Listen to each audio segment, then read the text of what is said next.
All right, ladies and gentlemen, yesterday was a tidal wave of stuff.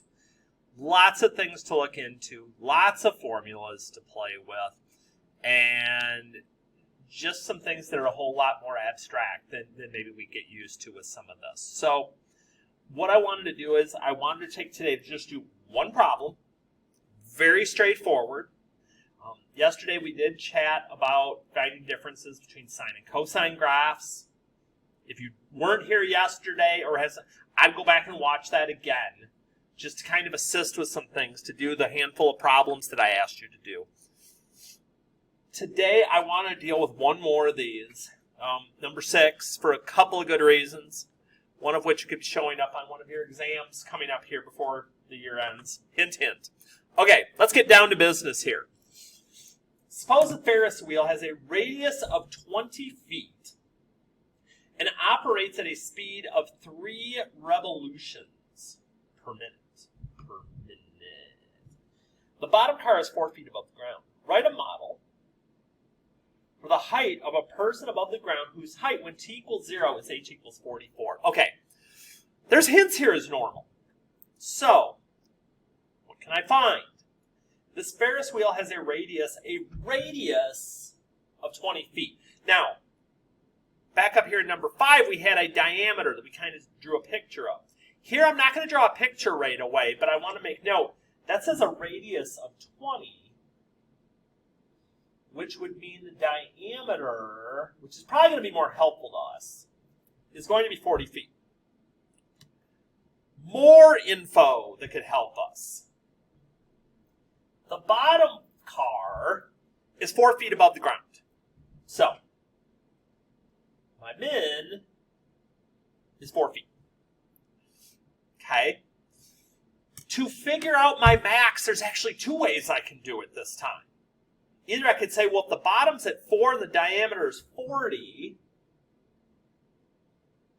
the max has to be 44, which is one reasonable way of looking at it.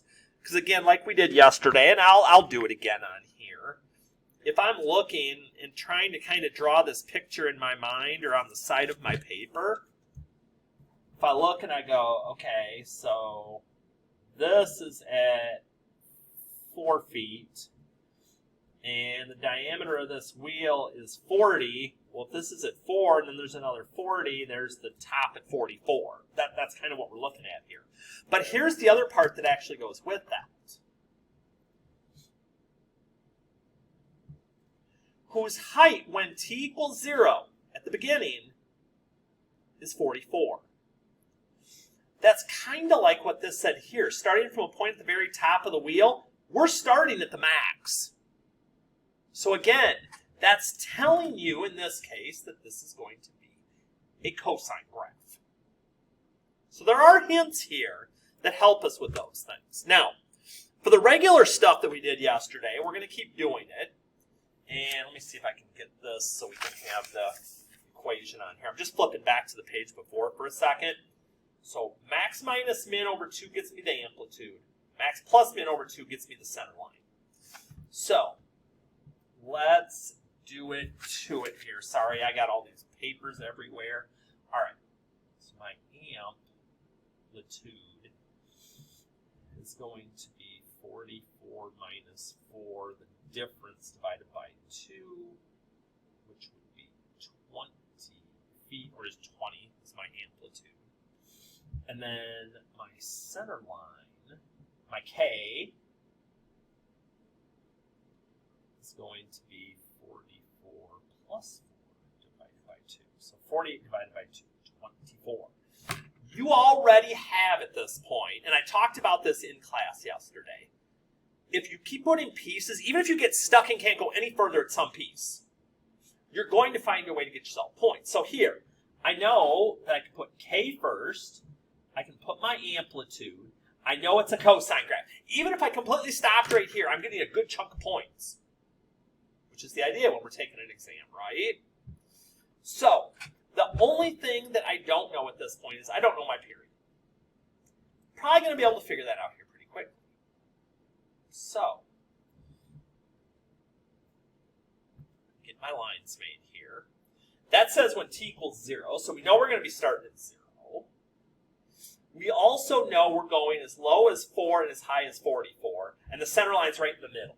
So, I'm going to do something here that we normally don't do. I'm going to do it. Don't hate on me. I wish I'd have given you more room. I'm gonna blame that part on this for my fault. Okay? Oh, I'm just cringing at the fact that I'm doing this. Hardy, that's 0 to 4, that's up 20. What are you doing? I could smash this in, but that wouldn't look very good. So I apologize. I'm breaking my own rules. I know. You know, you can whip me with a wet noodle later. Okay, but for now, my center line is at 24. I know when I start my graph, I'm starting at 44. I mean, it literally says it right there. And we know with a cosine graph, we start at the max. Then we go to the middle. We go to the minimum. We go back to the middle, back to the center line, and back to the maximum. So again, showed it's a cosine graph, put things in the right places. So far, so good, except for that. We'll discuss that at a different time. So the last piece of the puzzle. Okay, so how do I figure out this? This goes 3 revolutions per minute. Now again, I'm not going to make you expand this to the other things. We're going to go into seconds mode because that's going to be easier. I want to know what's happening for one cycle. Could I say this is 1/3? Sure. Okay. I may even put that in here at the end for us. Give you some options. But if I know that there's 60 seconds and I'm doing 3 revolutions, that is 20 seconds per cycle. Top. Back to the top. It's taking 20 seconds. So if I go seconds, I'm going to do this. Otherwise, I'd make that 1/3 if you wanted to stay in minutes. Halvesies, 5, 10, 15, 20. Because I went into seconds. If you went into minutes, I'll do it on a sticky note. That's a good way of taking this on.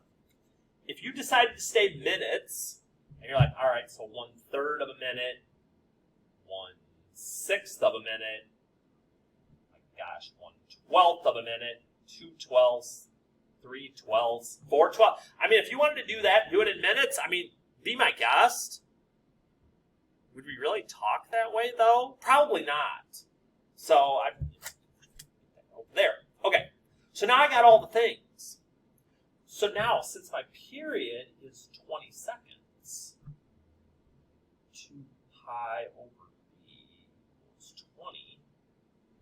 So 20b equals 2 pi.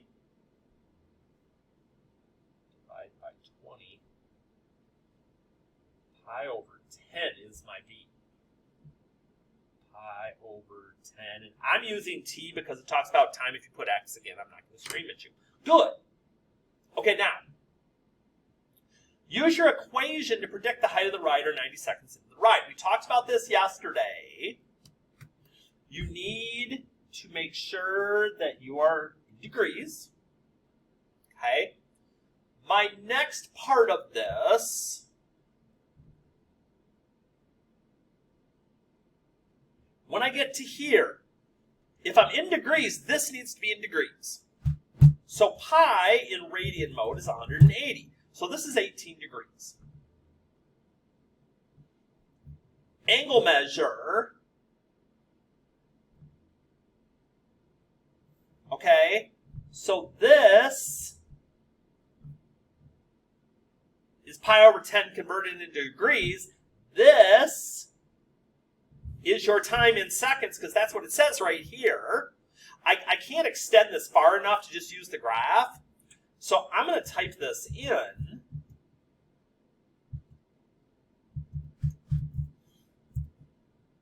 Now I look at this and I'm like, okay, is this reasonable?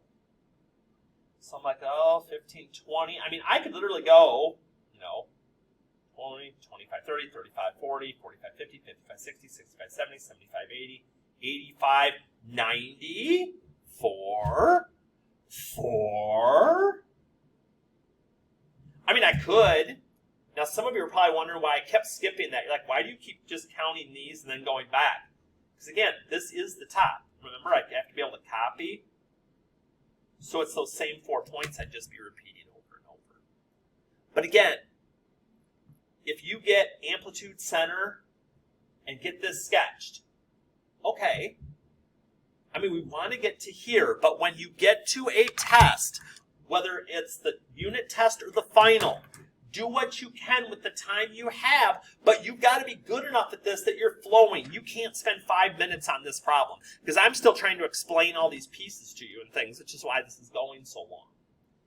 Do what you can with the pieces. I hope at this point you've almost knocked out the entire unit review, because if you haven't, oh boy, because you need to know how long those things take to know where you need to tighten some things up.